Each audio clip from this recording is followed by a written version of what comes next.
It's been 6 months since John McCallum was fired as Canada's ambassador to China, but he's still creating headaches for the Liberal government. Today, the Conservatives sent a letter to Canada's spy agency, CSIS, asking it to investigate things McCallum said to China.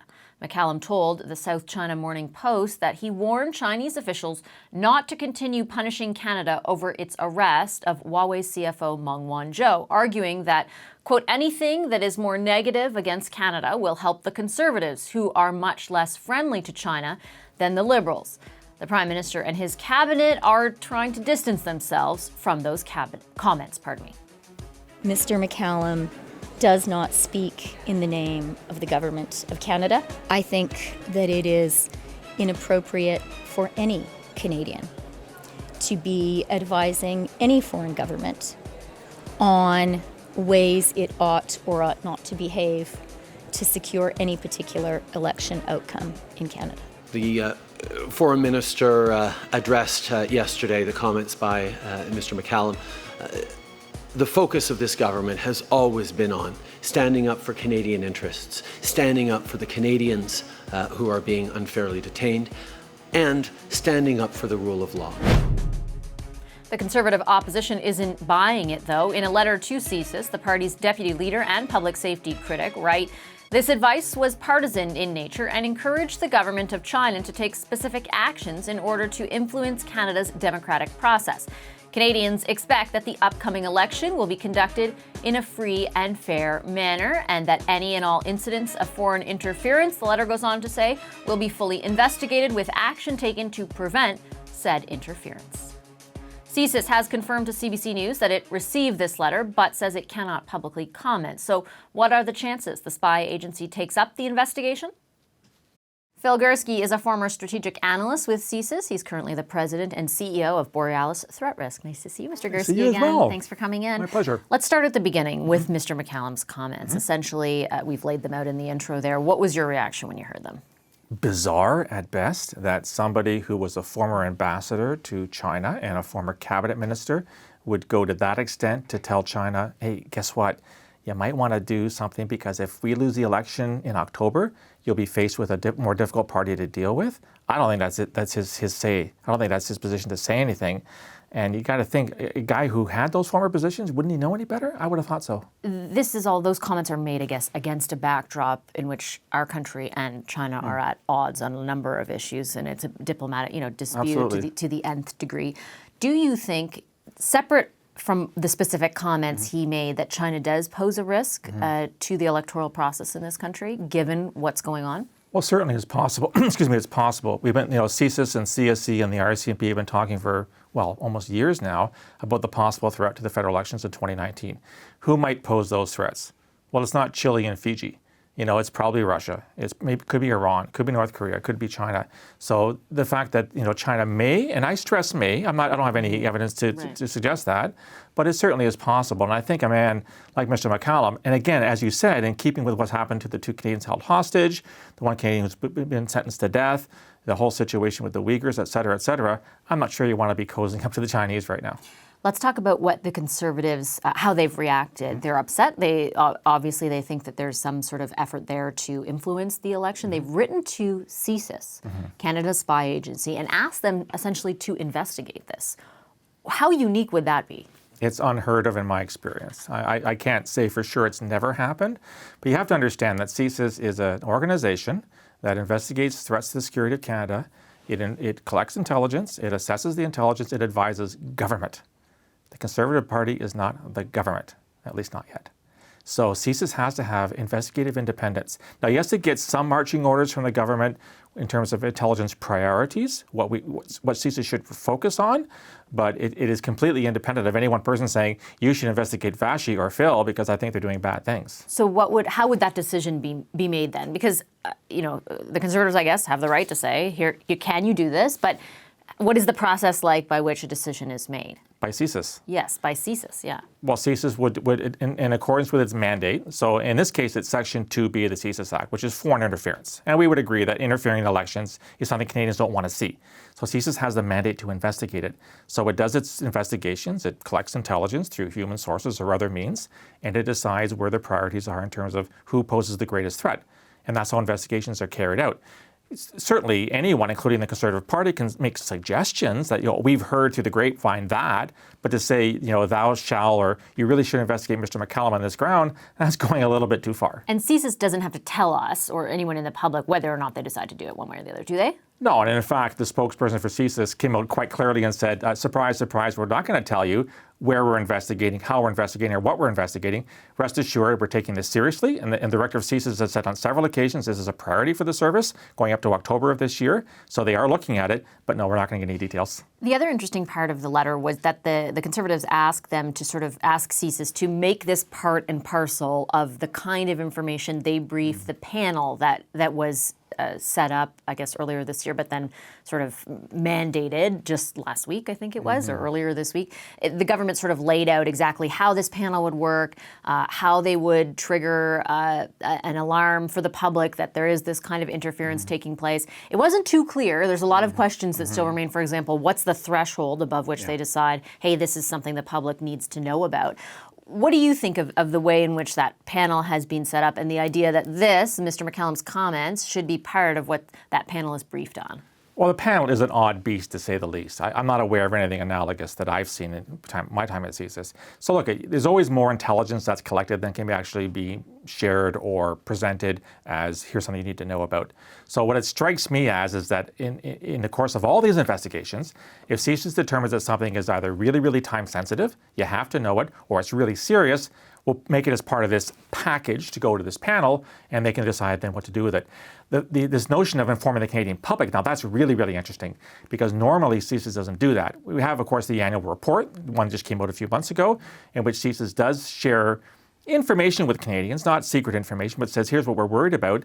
This is, I think, an analog to that perhaps, but how it's going to function is really unclear, as you say, and I think CSIS will make the determination based on all the investigations that we're doing in this regard, i.e. election interference. Here are the things that are the most important ones that we'll send to this panel, and we'll take action based on that. What do you think about the way in which the panel does decide eventually to inform the public, that there has to be a unanimous decision, that it then gets briefed to political leaders who do not have the ability to stop them from informing the public? It just is, like I said, it's a bizarre beast at the best of times, and it suggests to me that one of two things. Either there are serious concerns, i.e. intelligence that suggests maybe there will be election interference in the October polls, or that this particular notion, the fact the elections may in fact be subject to this. We've seen it possibly in the United States in 2016. We saw it possibly in France a year later. That has become such a priority for the government and for Canadians that the government has to take that extra step to create this panel and then to inform Canadians. As you said, the way in which they'll be informed and on what basis, that remains to be seen, but it certainly is a step beyond what CSIS would normally do. I'm not saying it's a bad thing. Yeah. I've long argued that CSIS should be a little more proactive with what it tells Canadians. This is maybe one way of trying that out. Do you think it'll work? And I know that's a hard thing to judge right now, but there have been other attempts in other places. In the EU elections, it didn't work so well. In Ukraine, they did pretty successfully ward off any kind of interference. What do you think? I guess it's going to depend on the nature of the information that's collected, how sensitive it is, how far CSIS is willing to go in terms of conveying the information to the public. So what CSIS will never do, Vashi, is compromise sources or methods or ongoing investigations. So it will not say we've learned X, Y, or Z if that means the investigation is going to founder, basically be undermined. So it'll be interesting to see if anything comes out, the nature of what comes out, how it's conveyed, and how serious it is. All right, I'll leave it there. Thank you, Mr. Gursky. Appreciate it. Always a pleasure. Thank you. Phil Gursky, former CSIS analyst and current CEO and president of Borealis Threat Risk. Welcome back to Power and Politics and the Power Panel with Jen Gerson, Marty Patriquin, and Marie Vastel. The Conservative Party wants CSIS to investigate the comments of Canada's former envoy to China, John McCallum. McCallum gave an interview to the South China Morning Post and is quoted as having warned Chinese officials that anything that is more negative against Canada will help the Conservatives, who are much less friendly to China than the Liberals. The Conservatives wrote to the head of CSIS today saying McCallum, quote, encouraged the government of China to take specific actions in order to influence Canada's democratic process. Marie, I'll start with you. We had Phil Gursky on earlier on the show, who used to be an analyst with CSIS. He said pretty much, it's up to CSIS to decide what they investigate. The comments were definitely offside, but he's unsure if this would necessarily fall under their what they should be looking at. Yeah, I mean, I presume they're better placed to decide that than Andrew Scheer, but I don't know. Maybe Mr. Scheer has some expertise. I thought it was a bit of an unfortunate political stunt by the Conservative Party, to be honest. It's in line with their other attempts to cast doubt on the election process. They have, criticized the Electoral Debates Commission. They've criticized the Elections Commissioner. That being said, I think if you legitimately have concerns about the election process, which they might, and which other people might as well, given what Mr. McCallum is saying, he said, if you have legitimate concerns, well, you should probably not cast more doubt on the election by saying this publicly. You can ask CSIS in private to look into this. The fact that it was public kind of made it look to me like the point wasn't necessarily to get to the bottom of this. That being said, I think it was equally unfortunate that, well, first Mr. McCallum said all those things, but also that Justin Trudeau wasn't as categorical today in his reaction to what Mr. McCallum said. I thought Minister Freeland was really strong yesterday, saying it was inappropriate. No one should suggest to any foreign country any preferred outcome to an election. She was very explicit. And then Mr. Trudeau today was very mute, actually, just reiterating that he'll stand up for the rule of law. I thought that was also a missed opportunity to clear things up and say that Canada does take this type of thing very seriously and that no one should actually tell China what the preferred outcome is in their opinion. Marty, what do you think? I think Mr. McCallum deserves to be thrown under another bus because, man, what was it? I think it was Gerson the other day was saying, is there any way that the Liberals can fire this guy again? Look, I agree with Marie to a certain extent. The only thing is that the Liberals have made a huge amount of hay about foreign intervention in elections recently. They've talked our ear off about it. They've said about the dangers of foreign national interests intervening or trying to mess up Canadians' electoral process. And then here you have a former ambassador and a former cabinet minister come out, and I mean, if you look at his statement, you can infer that he's actually inviting China to do that again in favor of the Liberals.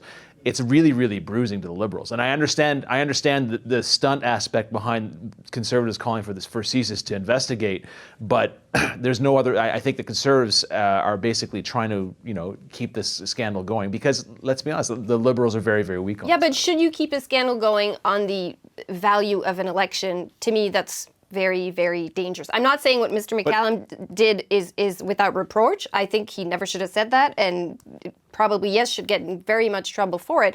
I just don't think you should play politics when it comes to your election. I think this is what they do. I mean, the Liberals would have done the same thing. But those sides are playing politics here. We can't absolve anybody here of playing politics. I mean, I think Marty's exactly correct.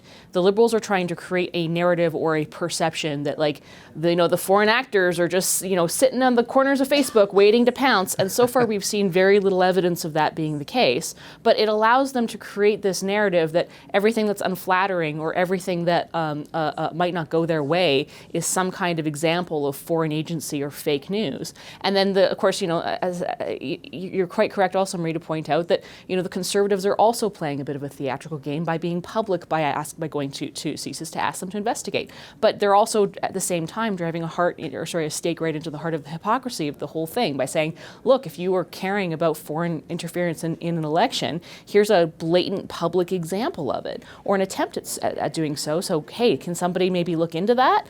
That's actually a fair thing to ask for. It's interesting. The letter sort of had two things. Well, the letter, it's almost if they had stuck to the second part of the letter, which was, hey, you've set up this panel that's going to tell the public what's going on. Maybe this should be part of what you brief them on. Like, can you make sure you include this? Versus, can you investigate and scrutinize this very specifically, right? Like, the second part seems to make sense for me. This should fall, you would imagine, under the scope of what CSIS looks at or other national security agencies look at, considering the federal government has said this is something you will be tasked with. It should be a priority, right? Oh, yeah, for sure. And I mean, CSIS should look into what China's doing because actually there have been indications that there has been some sort of foreign troll interference in the past, not looking ahead to the election, but there were, posts on migrants at the border. There were posts following the attack at the mosque in Quebec City. I mean, these things have happened, and they've happened in a very scary manner, whether it be in France with the Macron leaks or whether it be in the U.S. presidential election. So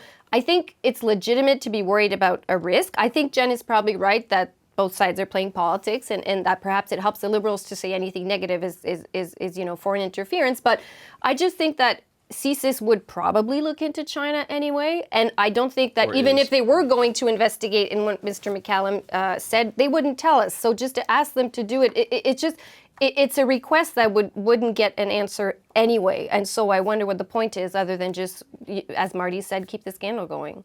Marty, sorry, I cut you off there before. No, it's fine. The Liberals have I can't quite remember the name of it right now, but it's basically a 5-member panel of bureaucrats that are coming out. It's a long name and it sounds GI Joe-ish, but basically saying that they're going to advise Canadians of any problems coming up in an election.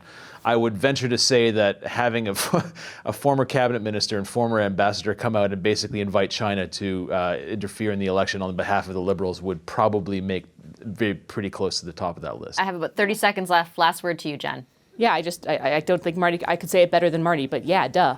I mean, I've got absolutely no problem with them investigating McCallum on this stuff, and I've got no problem with them sort of reporting back to the panel on McCallum's activities as a result of his public commentary. But I mean, I think Marie is also simultaneously quite correct. There's a reason why the Conservatives chose to make this letter public, right? They're trying to be seen to be responding to something. Does anyone want to put some money on what John McCallum says next? No, I'm just kidding. Hopefully nothing. Thanks, everyone. Thanks to the Power Panel this Friday, Jen Gerson, Marty Patriquin, and Marie Vastal. Hi, I'm Vashi Capellos, host of Power in Politics. See more of our show by subscribing to the CBC News channel or click the link for another video. Thanks for watching.